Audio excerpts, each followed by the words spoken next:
사랑하는 초업제일교회 성도 여러분, 유튜브 시청자, 구독자 여러분 반갑습니다. 김정빈 목사입니다. 간밤에도 평안히 잘 주무셨습니까? 오늘은 2025년 12월 5일 금요일 아침입니다. 오늘도 주 안에서 좋은 날 되시기를 주의 이름으로 축원드리겠습니다. 제가 기도하고 오늘의 말씀 묵상을 시작합니다. 하나님 아버지 감사합니다. 간밤에도 지켜주시고 이렇게 좋은 날을 우리에게 허락하여 주시니 감사합니다. 오늘도 우리에게 선물로 주어진 이 하루 하나님의 뜻대로 주의 영광을 위해 살아가는 저희들 다 되게 하여 주시옵소서. 그리하려고 아버지 앞에 말씀 앞에 섰사오니 오늘도 이 시간을 통하여 주님의 음성을 듣게 하시고 하나님의 거룩하시고 선하시고 기뻐하신 뜻이 무엇인지 깨달을 수 있는 복된 시간 되게 하여 주시옵소서. 오늘 하루도 하나님의 뜻대로 살기를 간절히 원하옵고 또 그렇게 살아갈 수 있는 순종의 능력을 허락하여 주옵소서. 감사드리옵고 예수님 이름으로 간절히 기도하옵나이다. 아멘. 할렐루야. 좋은 아침입니다. 오늘 함께 말씀 묵상하실 우리 본문의 말씀은 우리 여호수아 오늘 13장 15절부터 33절의 말씀입니다. 우리 개역 개정판으로 한 번만 읽도록 하겠습니다. 모세가 르우벤 자손의 지파에게 그들의 가족을 따라서 기업을 주었으니 그들의 지역은 아르논 골짜기 가에 있는 아로엘에서부터 골짜기 가운데 있는 성읍과 메드바 곁에 있는 온 평지와 헤스본과 그 평지에 있는 모든 성읍 곧 디본과 바뭇 바알과 벳 바알무온과 야하스와 그 대목과 메바악과 기랴타임과 신마와 골짜기 언덕에 있는 세레살과 벳볼과 비스가 산기슭과 엿사 시목과 평지 모든 성읍과 헤스본에서 기다리던 아모리 족속의 왕 시온의 온 나라와 모세가 시온을 그 땅에 거주하는 시온의 군주들 곧 미디안의 귀족 레위와 레겜과 술과 훌과 레바와 함께 죽였으며 이스라엘 자손이 그들을 살려고 하는 중에 부올의 아들 점술과 발람도 칼날로 죽였더라. 르우벤 자손의 서쪽 경계는 요단과 그 강가라. 이상은 르우벤 자손의 기업으로 그 가족대로 받은 성읍들과 주변 마을들이니라. 모세가 갓 지파고 갓 자손에게도 그들의 가족을 따라 쌓아서 기업을 주었으니 그들의 지역은 야셀과 길란 모든 성읍과 암몬 자손의 땅 절반 곧 라빠 앞에 아루엘까지와 헤스본에서 라맛 미스베와 부도님까지와 마하나임에서 드빌 지역까지와 골짜기에 있는 벳하람과 벳니므라와 수꽃과 사본 곧 헤스본 왕 시온의 나라의 남은 땅 요단과 그 강가에서부터 요단 동쪽 긴네레 바다의 끝까지라. 이는 갓 자손의 기업으로 그들의 가족대로 받은 성읍들과 주변 마을들이니라. 모세가 우리 므낫세 반지파에게 기업을 주었을 때 므낫세 반지파에게 그들의 가족대로 주었으니 그 지역은 마하나임에서부터 온 바산 곧 바산 왕 옥의 온 나라와 바산에 있는 야일의 모든 골 60성읍과 길라 절반과 바산 왕 옥의 나라 성읍 아스다롯과 에드레이라. 이는 므낫세의 아들 마길의 자손에게 돌린 것이니 곧 마길 자손의 절반이 그들의 가족대로 받으니라. 요단 동쪽 여리고 맞은편 모압 평지에서 모세가 분배한 기업이 이러하여도 오직 레위 지파에게는 모세가 기업을 주지 아니하였으니 이는 그들에게 말씀하신 것과 같이 이스라엘의 하나님 여호와께서 그들의 기업이 되심이었더라. 아멘. 네, 오늘 본문 말씀 먼저 주의할 때 은혜 받으시기를 바랍니다. 자, 오늘 우리 15절부터 23절의 내용은 르우벤 자손이 받은 기업이 기록이 되어져 있지요. 15절에서 23절은 우리 르우벤 자손에 받은 기업에 관한 서술입니다. 르우벤, 갓, 동쪽 므낫세 자손들이 받은 기업은 모세 리더십 아래에서 부여가 되었습니다. 뭐뭐뭐의 지파에게 그들의 가족을 따라서라는 형식은 땅 분배의 본문에 전형적으로 등장하는 그런 표현이 되겠습니다. 이전 요수아서에서 가문과 관련한 언급은 라합과 아간 이야기에서 등장한 부분을 제외하고는 없었습니다. 그러나 그 이후에는 이 단어가 반복해 등장하여 가문이 기업에 상속하는데 중요한 단위라는 것을 알 수가 있습니다. 가문은 특정 지역, 또 예를 들면 마을에 모여 살았던 가구들의 집합으로 보입니다. 개역 개정 우리 15절을 보면 주었으니 의 목적어가 기업을인데 히브리어 본문에는 목적어가 없습니다. 따라서 문맥적으로 15절에서 33절을 개관하는 8절부터 14절과 같이 읽어야 합니다. 16절은 시작 부분을 제외하고는 9절에 거의 같은 내용이 되겠습니다. 시작은 그들의 경계는 뭐뭐뭐이다 이렇게 나오죠. 25절 또 18장 12절. 문학적으로는 개관 우리 8절에서 14절과 또 추가 소술 15절에서 33절로 볼 수가 있으나 경계를 분명하게 설정하는 것이 중요하기 때문에 재진술한 것입니다. 르우벤 족속의 남방 한계는 아르논 골짜기가 되겠습니다. 이곳은 동서 방향으로 이어지는 골짜기이며 아로엘은 르우벤 영역에서 골짜기를 따라 동쪽 끝자락에 있습니다. 아르논 강의 뚝에 위치해 있을 정도로 골짜기와 가까우며 사해에서는 약 22km 떨어져 있습니다. 구약에서는 다윗의 인구조사 때 요압이 인구조사를 시작한 곳이기도 합니다. 우리 사무엘하 24장 5절에 기록되어 있죠. 르우벤의 위치는 갓 동쪽 므낫세 지파 가운데 가장 남방입니다. 르우벤의 북쪽 경계는 헤스본이 되겠습니다. 이 도시도 르우벤 지파의 동쪽 부분에 위치한 지역입니다. 지도상 아로엘과 우리 헤스본은 거의 같은 경도상에 위치하고 있습니다. 헤스본은 시온의 수도로 아로엘과 헤스본이 동쪽의 완전 경계는 아니고 야하스, 그데못, 또 메팟 성읍들이 약간 더 동쪽에 위치합니다. 18절이죠. 아로엘과 헤스본을 중심으로 설명하는 이유는 르우벤에 속한 많은 성읍들이 이 둘을 잇는 선상의 주변에 많이 위치하기 때문입니다. 예를 들어 17절은 헤스본과 그 평지에 있는 모든 성읍이라고 표현을 합니다. 아로엘과 헤스본을 잇는 선에서 상대적으로 먼 성읍은 세렛 사할로 사해 쪽으로 치우쳐 있습니다. 르우벤의 위쪽으로는 갓, 또 므낫세 반지파가 수집 방향으로 위치합니다. 본문에서 르우벤에 관한 정보가 더 자세히 주어지는 측면이 있는데 여호수아서의 편집적인 측면을 고려하는 일부 학문적인 그런 입장에서는 편집 과정에 관여한 인물이 북쪽 지역에 관한 지식보다 남쪽 지역에 관한 지식을 더 풍부히 소유했을 것이라고 주장을 합니다. 22절은 부올의 아들 점술과 발람을 언급하며 역사적 사건을 추가 정보로 제공하고 있습니다. 이는 이스라엘의 신앙적인 역사와 교훈을 환기하는 장치로 가능합니다. 발람은 모압 왕 발락의 요청을 받아 이스라엘을 저주하려 했으나 하나님은 오히려 그를 통해 이스라엘을 향해 복을 선포하셨습니다. 우리 민수기 22장에서 24장에 나오고 있습니다. 그러나 발람은 이후에 이스라엘을 우상 숭배와 음행으로 유혹한 인물로 지목이 되었으며 결국 이스라엘의 칼에 쓰러집니다. 그의 최후는 여호와께서 이스라엘을 넘어뜨리려는 모든 세력의 시도를 좌절시킨다는 사실을 드러내고 있습니다. 동시에 이방과의 관계 속에서 야기될 수 있는 배교의 위험성을 상기시킵니다. 따라서 본문은 르우벤의 기업을 기록하면서 그 땅이 과거의 배교 사건과 연관된 자리임을 암시하며 가나안에 정착하는 이스라엘에게 여호와 유일 중심 신앙의 중요성을 강조를 하고 있습니다.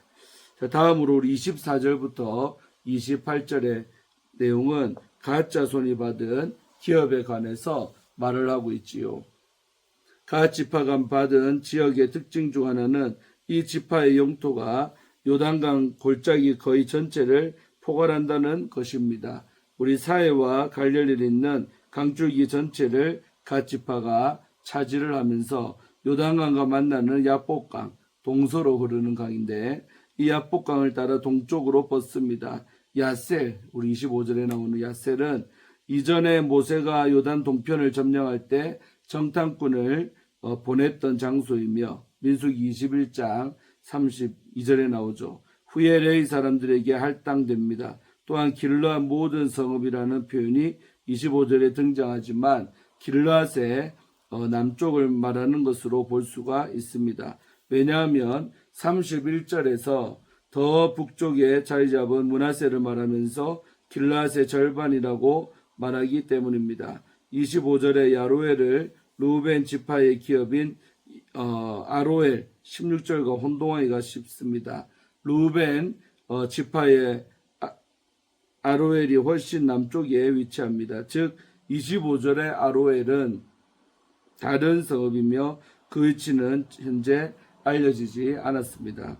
다만 라빠 앞이라고 표현되어 있는데 앞이라는 표현이 뭐뭐뭐의 동쪽 또는 뭐뭐의 서쪽이라는 뜻일 수가 있습니다. 라빠는 암몬의 수도이며 이 지역과 가까웠을 것으로 추정됩니다. 암몬은 현재 본문에서 언급하는 요단 동쪽 지파들의 동쪽 지역에 자리 잡고 있습니다. 즉 암몬의 서쪽을 이스라엘이 차지한 것이라고 볼 수가 있습니다.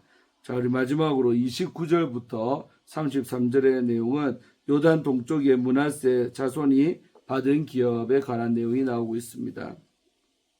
므낫세 지파에 관한 내용은 앞선 족속들의 경계를 설명했던 것과 유사한 방식으로 시작을 합니다. 그러나 결론 33절은 다른데 왜냐하면 이 결론에 짝을 맺는 부분은 14절이기 때문입니다. 14절은 레위인이 받은 유업이 화제물이라고 말하고 33절은 하나님이라고 말합니다. 이들은 다른 것이 아닙니다. 화제물은 여호와께서 기업이라는 진술을 구체적 시각적으로 표현하는 그런 방식이 되겠습니다. 제물을 통해 하나님이 당신을 레위인의 몹수로 주시는 것이죠. 이스라엘 백성은 레위인을 통해 땅 가운데에서 하나님을 예배합니다. 므낫세 반지파가 받은 지역은 대부분 이전에는 바산 왕 옥의 영토였습니다. 30절에서 31절이죠. 갈릴리 동쪽 지역의 고원지대로 비옥하고 숲이 울창하고 또 소를 키우기에 좋은 목초지이기도 합니다. 아멘. 이렇게 해서 오늘 우리 주예는 마치고 마지막으로 함께 묵상하겠습니다. 나의 영원하신 기업이라는 우리 주제를 갖고 함께 말씀 묵상하고 마치겠습니다. 허드슨 테일러, 우리 중국 선교사님이죠. 영국 출신의 1832년에 태어나서 1905년에 돌아가신 분입니다. 이 허드슨 테일러는 중국 선교의 아버지라고 불립니다. 그는 일찍이 중국 내지 선교에 헌신하기로 결단하고 의사인 숙부 밑에서 수련을 받았습니다. 그런데 숙부는 종종 조카의 급료를 잊어버리곤 했습니다. 생활이 막막했지만 허드슨은 달라고 요구하지를 않았습니다. 그는 하나님을 신뢰하는 연습을 하고 있었기 때문입니다. 어느 날 그는 그의 주머니에는 동전 한 입밖에 남지 않았지만 그는 그것마저 구걸하는 이에게 내어주었습니다. 집에 돌아와서 우편함을 열었을 때 놀라운 일이 일어났습니다. 장갑 한 켤레 안에 돈이 들어있었던 것입니다. 그날 그는 하나님이 직접 공급해 주신다는 사실을 깊이 경험했습니다. 이후에도 중국 선교사역을 이어가는 동안 재정적인 어려움은 끊이지 않았지만은 그는 늘 이렇게 고백했습니다. 하나님의 방법으로 하나님이 일한다면 결코 부족하지가 않다. 그에게 가장 큰 기업은 돈이 아니라 하나님이셨습니다. 오늘 본문은 가나안 땅을 분배하는 모습을 보여줍니다. 르우벤 지파, 갓 지파, 그리고 므낫세 반 지파는 요단 동편에서 땅을 분배를 받았습니다. 이들은 이미 모세 시대에 목초지가 좋은 땅을 요청했고 하나님이 허락을 하셨습니다. 그리하여 르우벤은 요단 동쪽 남부 지역을, 갓은 중부 지역을, 므낫세 반 지파는 북부 지역을 기업으로 받았습니다. 그런데 본문 마지막 절 33절은 전혀 다른 이야기를 담고 있습니다. 오직 레위 지파에게는 모세가 기업을 주지 아니하였으니 이는 그들에게 말씀하신 것과 같이 이스라엘의 하나님 여호와께서 그들의 기업이 되심이었더라. 모든 지파가 땅을 기업으로 받을 때 레위 지파만은 하나님을 기업으로 받았습니다. 그들은 제사장으로 부름받았고 성막과 성전을 섬기며 하나님께 드려지는 제물을 통해 생활을 했습니다. 이스라엘 사람들의 눈으로 보면 땅은 생존의 기반이자 힘의 상징이었습니다. 그러나 하나님은 레위 지파를 통해 땅보다 더 크고 영원한 기업을 주셨습니다. 바로 하나님 당신을 기업으로 주신 것입니다. 본문은 우리에게 묻습니다. 너희에게 참된 기업은 무엇이냐? 사람들은 땅과 재산, 눈에 보이는 성공을 기업이라고 생각합니다. 그것은 언제든 사라질 수가 있는 것입니다. 루벤 지파는 비옥한 땅을 얻었지만 결국 모압에게 빼앗겼습니다. 역사는 증언합니다. 세상의 기업은 영원하지 않다고.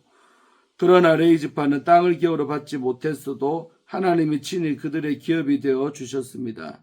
하나님이 곧 보호자요 공급자이셨습니다. 그래서 그들의 기업은 결코 빼앗기지 않았습니다.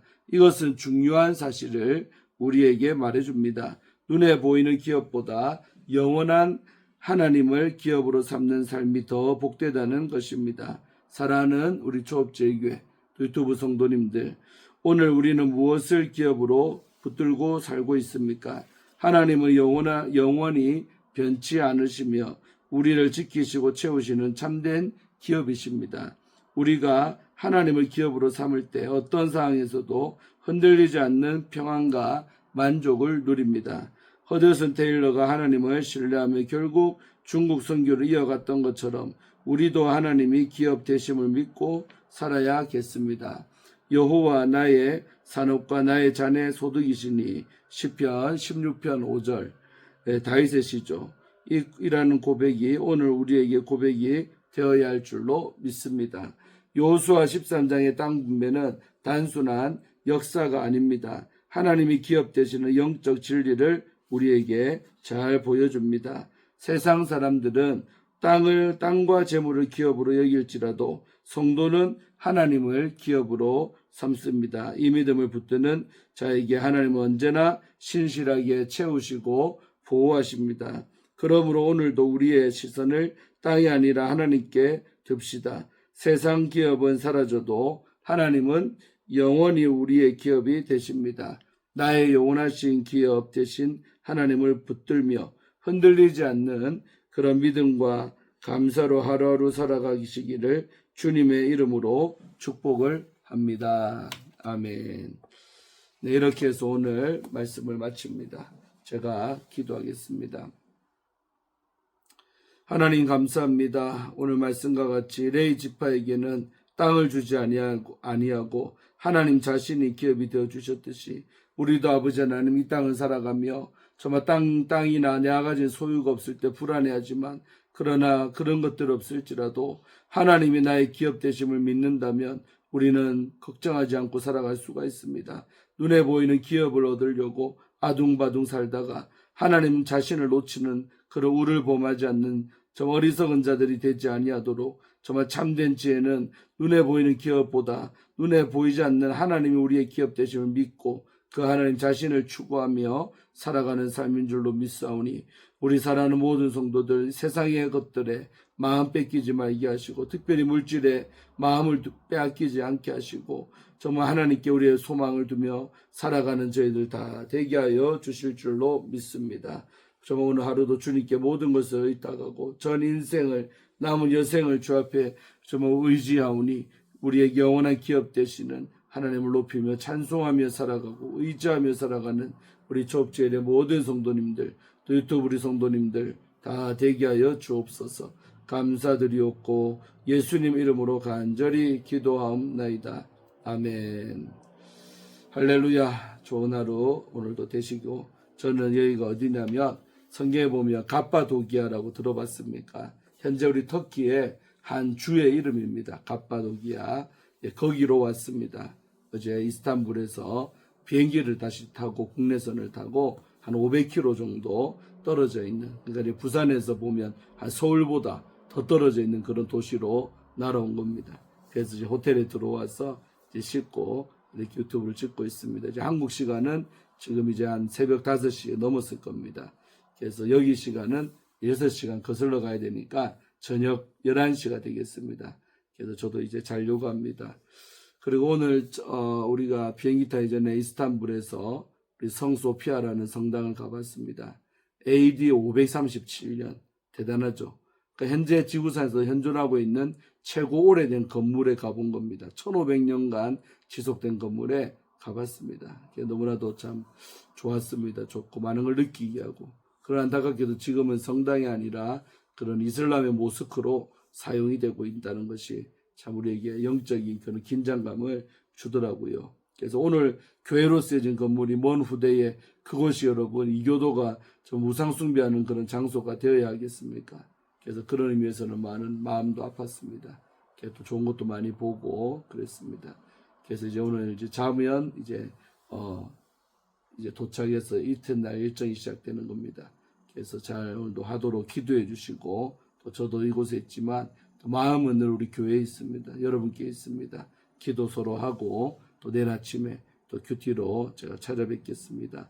좋은 하루 되시기를 바라겠습니다. 내일 또 유튜브로 찾아뵙겠습니다. 샬롬.